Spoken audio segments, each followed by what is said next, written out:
आला असा त्यांचा थोडासा हट्ट होता आणि म्हणून बराच वेळ हॉर्न वाजत होता. हॉर्न वाजत असताना एकदाचा दरवाजा उघडला आणि त्याच वेळेला 5-25 शिवसैनिक दोन्ही बाजूला पडले त्या गाडीबरोबर आतमध्ये येण्याच्या याच्यामध्ये. आणि म्हणून मी सहज नॅचरली विचारलं कोणाची गाडी, तर त्या मॅडम म्हणाल्या नार्वेकरांची गाडी. खरं तर विधानसभेचे अध्यक्ष नार्वेकर जे आहेत ते माझ्या डोक्यामध्ये बसलेले आहेत.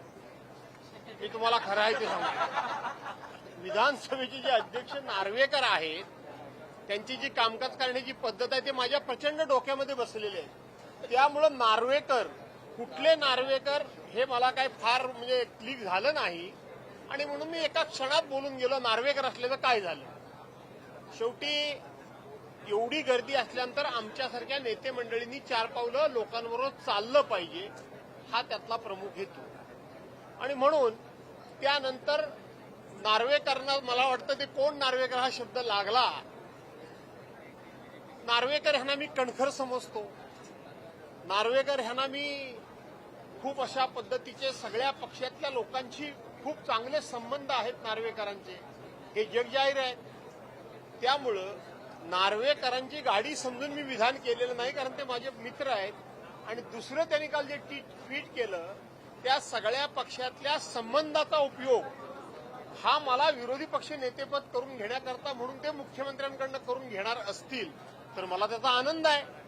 कारण त्यांनी म्हटलंय की मुख्यमंत्र्यांनी लवकरच करावं विरोधी पक्षनेता, आणि मला विरोधी पक्षनेता न केल्यामुळं काहीतरी कोणाला तरी त्रास होतोय.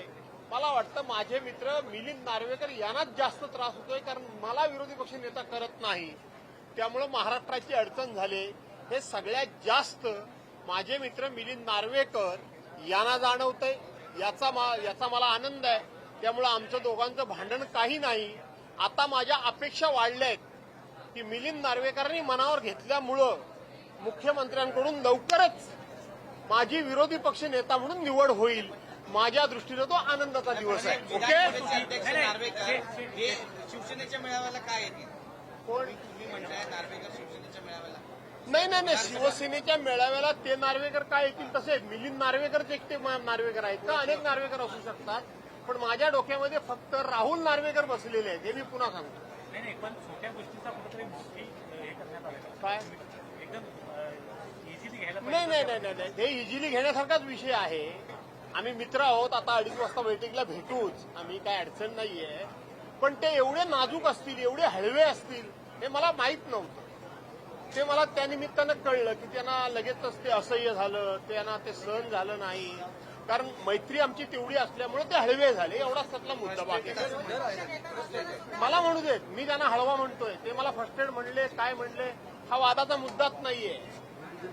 ते हळवे झाले लगेच कोण नार्वेकर म्हटल्यानंतर. दर अधिवेशनाला डान्स बारचा मुद्दा असतो.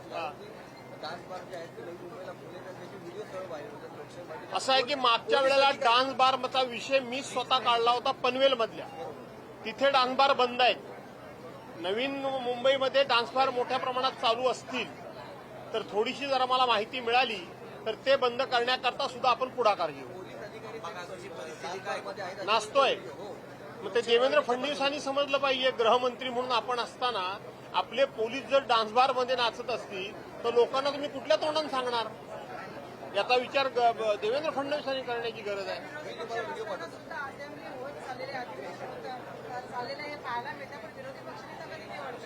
या सरकारचा लोकशाहीवर विश्वास नाही. या सरकारचा संविधानावर विश्वास नाही. या सरकारचा एकमेकावर पण विश्वास नाही.